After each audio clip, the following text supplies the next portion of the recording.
ഇന്ന് നമ്മളുടെ 14ാമത്തെ ദിവസമാണ്. എല്ലാവരും സുഖമായിട്ടിരിക്കുന്നു എന്ന് കരുതുന്നു. നല്ല സമയം വരും, എല്ലാവർക്കും നല്ല സമയം വരട്ടെ. അപ്പോൾ നമ്മളുടെ പയർ വിത്ത് ഓൾമോസ്റ്റ് എല്ലാം പോയി. അതായത് ഇനിയിപ്പോൾ ഒരു 1, 2, 3, 4, 5 ഉള്ളൂ, ബാക്കിയെല്ലാം പോയി. അപ്പോൾ നമ്മൾ ആ സ്ഥലത്ത് നമ്മുടെ ബാക്കിയുള്ള പയറിപ്പം നടും. പിന്നെ നമ്മളുടെ വെണ്ടയ്ക്കൊക്കെ അത്യാവശ്യം നല്ല വലുതായിട്ടുണ്ട്, ഞാൻ കാണിച്ചു തരാം. ചീരയും ഓക്കെയാണ്. പിന്നെ നമ്മളുടെ തക്കാളി വിത്ത് മുളച്ചു. ഞാനിതപ്പം നനയ്ക്കാൻ വേണ്ടിയിട്ട് ഇറങ്ങിയതാണ്. അപ്പോൾ ഇന്നത്തെ പരിപാടി ഞാൻ തുടങ്ങുന്നു.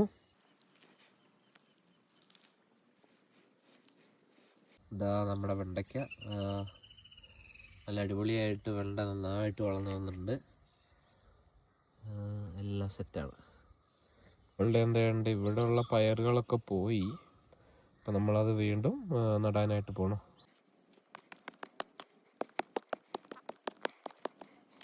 അപ്പം നമ്മൾ വേണ്ട പയറിനുള്ള കുഴികളെടുത്ത് സെറ്റായിട്ടുണ്ട്. അതായത് എല്ലാ വിത്തും അങ്ങ് നടാമെന്ന് വെച്ചു. ഒരു 10 നട്ടാൽ 5 പോലെ ഒരു 5 കിട്ടുമല്ലോ. അങ്ങനെ ഇപ്പം എല്ലാം അങ്ങ് നടാമെന്ന് വെച്ചു. 2 വെച്ച് ഞാൻ ഇടുന്നുണ്ട് ഒരു കുഴിയിൽ. ഒരെണ്ണം ഞാൻ ഓൾറെഡി ഇട്ടു. അത് റെക്കോർഡ് ബട്ടൺ അമർത്താൻ മറന്നുപോയി.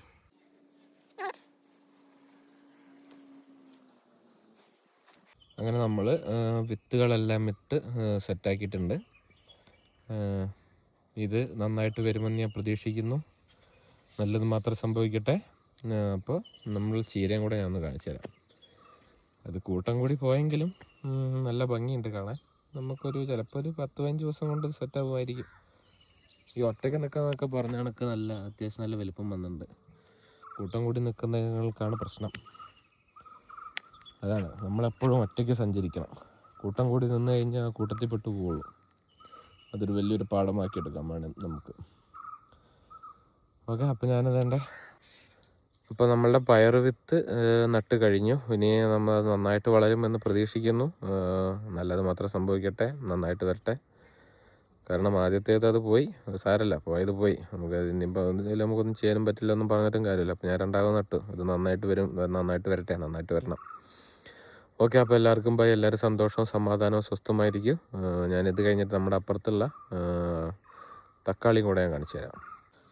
നമ്മളുടെ തക്കാളി വിത്ത് മുളച്ചത് വേണ്ടതാ. ഇത് മിക്കവാറും പിരിച്ചു നടേണ്ടി വരും. ഞാൻ ചിലതൊന്നും ഉണ്ടാവില്ല എന്ന് കരുതിയിട്ട് ചറപറാന്നങ്ങ് വാരിയിട്ട് അത് ചെയ്യണതൊക്കെ തിരിഞ്ഞേ വരണുള്ളൂ. അല്ലെങ്കിൽ ഒന്നും മുളയ്ക്കൂല. ചറപറാന്നിട്ടപ്പോൾ എല്ലാം മുളച്ച്. പിന്നെ ഇത് നമ്മളുടെ വേണ്ട പച്ചച്ചീര. സോ ബ്യൂട്ടിഫുൾ ആയിട്ടുണ്ട്.